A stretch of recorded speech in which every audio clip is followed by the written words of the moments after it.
อนนี้เราก็มาอยู่ที่เกาะปอดะนะคะ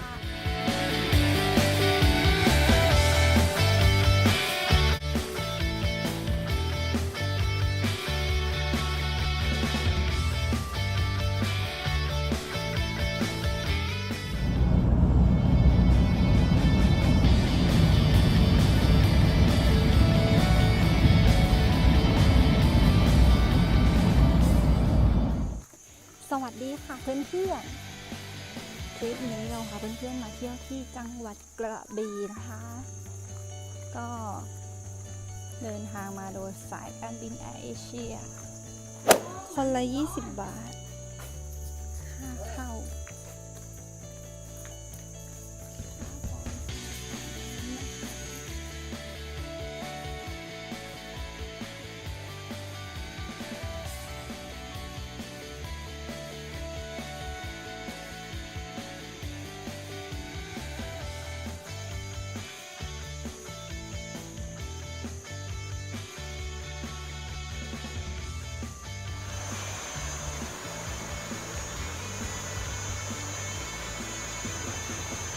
เราก็เดินขึ้นมาได้ไกลพอสมควรนะคะเพื่อน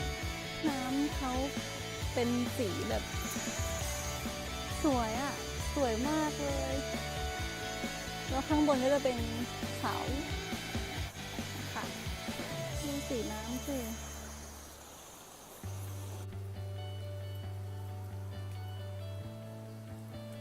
เขามีจุดถ่ายรูปให้นะคะเราก็ลงไปถ่ายรูปข้างล่างได้โอ้โหน้ำตรงนี้สวยมากเลยอ่ะ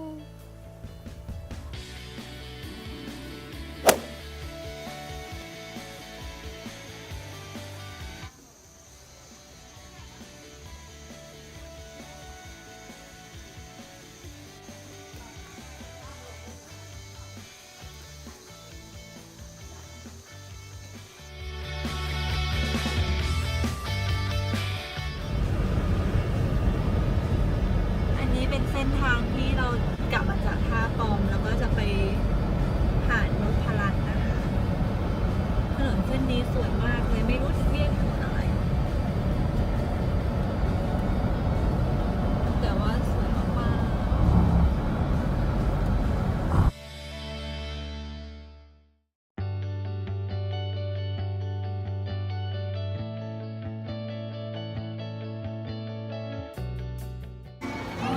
เราก็มาเดินตลาดนัดที่กระบี่กันนะคะโอ้ยของขายเยอะมากเลยค่ะเพื่อนๆ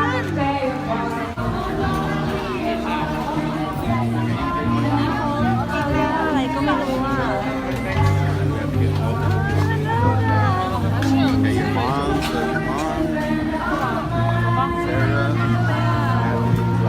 เป็นค็อกเทลเป็นค็อกเทล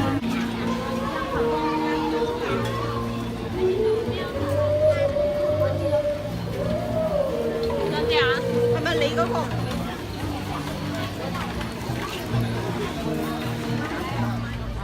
ฮัลโหลสวัสดีค่ะทุกคนสำหรับเช้าวันที่2นะคะของจังหวัดกระบี่วันนี้เราก็จะพาเพื่อนๆไปเที่ยวที่สระมรกตนะคะตอนนี้ก็กำลังเดินทางไปตามไปดูกันเลย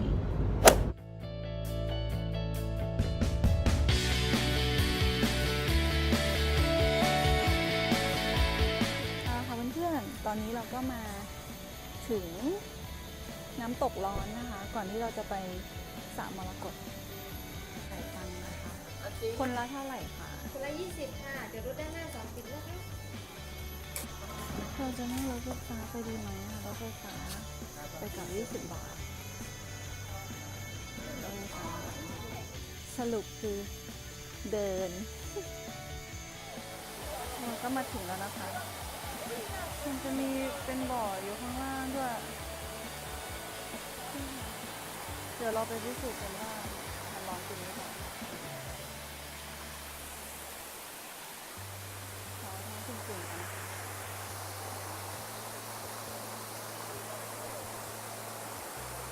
โอ้ยมันร้อนจริงอ่ะตรงนี้มันเป็นน้ำร้อนนะคะมันร้อนจริงแล้วข้างล่างอ่ะ มันเป็นแม่น้ำอะค่ะเดี๋ยวเราจะลองลงไปลุยน้ำดูโอ้ยร้อนจริง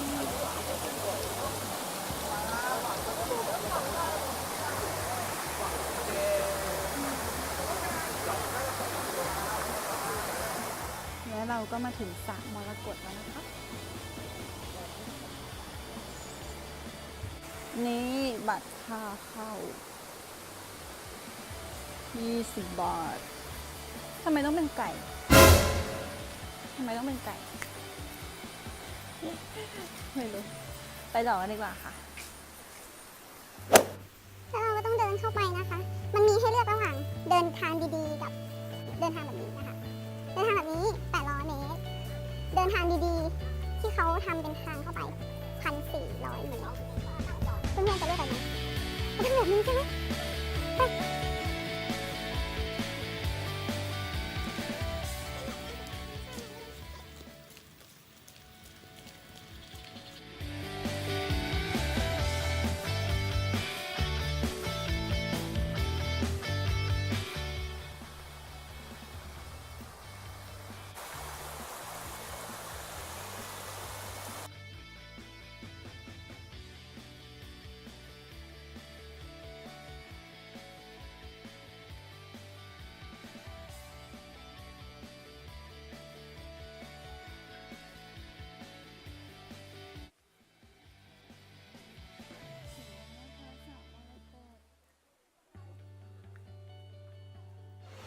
เอาละค่ะเราก็มาถึงแล้วสระมรกตนะคะ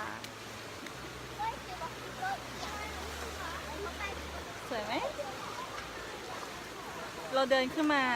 800 เมตรนะคะ ก็ถือว่าคุ้มค่าเนาะเดี๋ยวเราจะลงไปเล่นน้ำกันแล้วนะคะไปแล้วบ๊ายบาย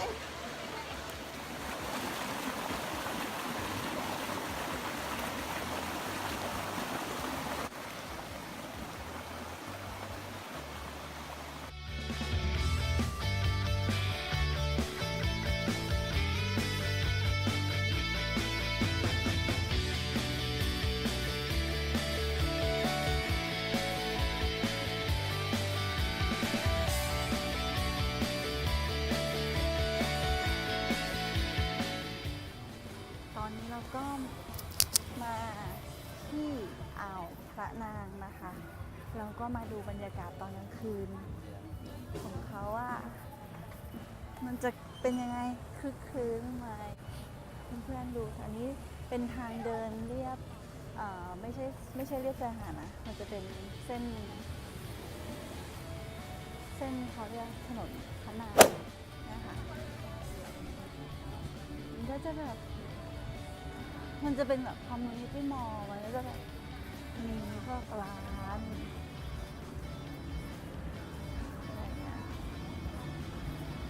มีนวดอะไรเงี้ยทางโน้นมันก็จะมีร้านอาหาร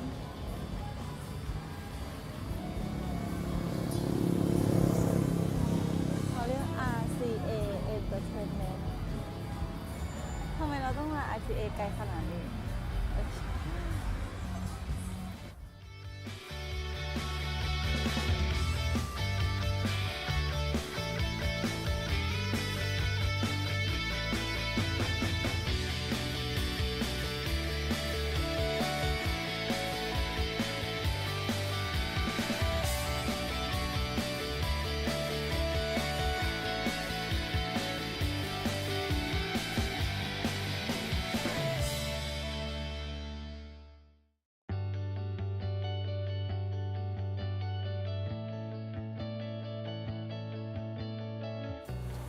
วันนี้เราก็มาถึงริมชายหาดอ่าวพระนางนะคะมองอย่างนี้น้ำยังเขียวเลยอ่ะนี่เป็นบรรยากาศอันนี้เราก็จะมาซื้ออะไรมานั่งกินกันวันนี้เป็นบรรยากาศริมชายหาดมีของขายเต็มมันก็จะมีของขายตลอดทางเลยค่ะ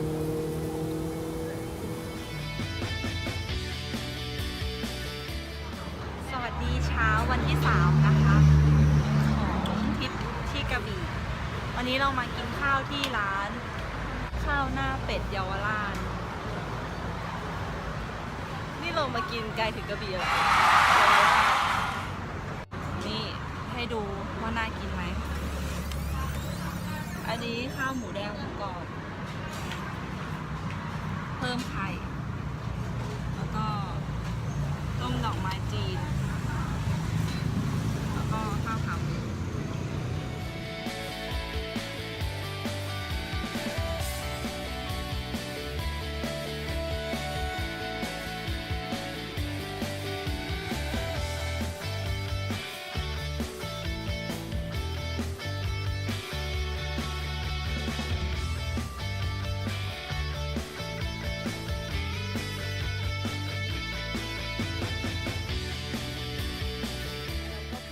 มาเที่ยวที่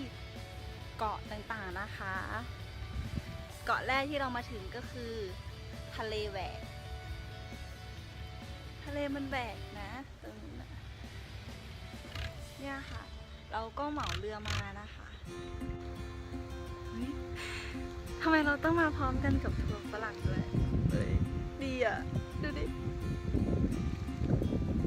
งานดีอ่ะเพื่อนๆเราเดินไปเล่นกันตรงนี้นะคะที่เขาเรียกว่าทะเลแหวกคือบางวันเขาก็บอกว่าบางวันมันก็ไม่แหวกนะบางวันมันก็แหวกแต่วันนี้แหวก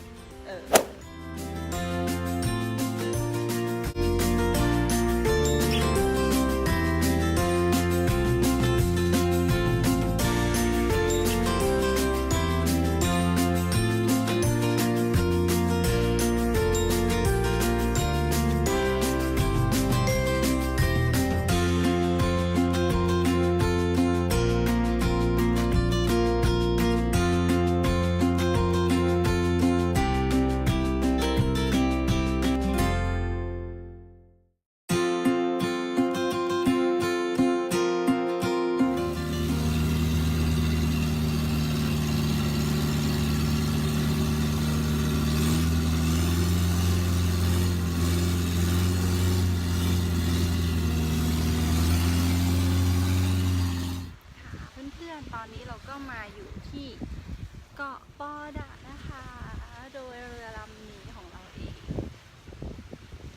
มันเป็นเกาะส่วนตัวของเราเองนะคะช่วงเวลานี้เนี่ยค่ะเรียกเกาะปอดะแล้วข้างหลังก็เป็นแท่งอะไรที่เขานิยมมาถ่ายรูปกันอะแล้วก็ทรายละเอียดมากเลยค่ะนี่เราอยู่ที่เกาะปอดะ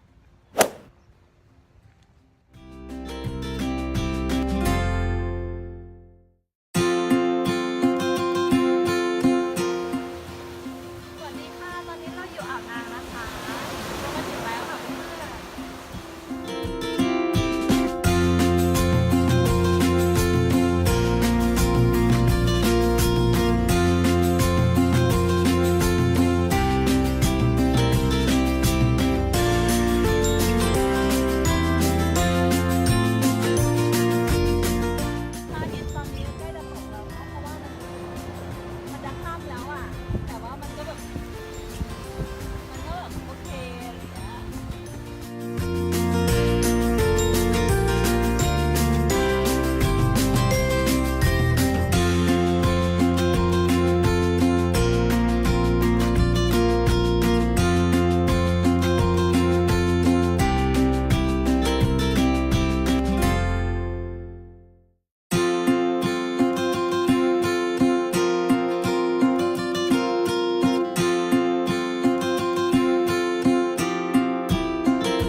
ที่จังหวัดกระบี่นะ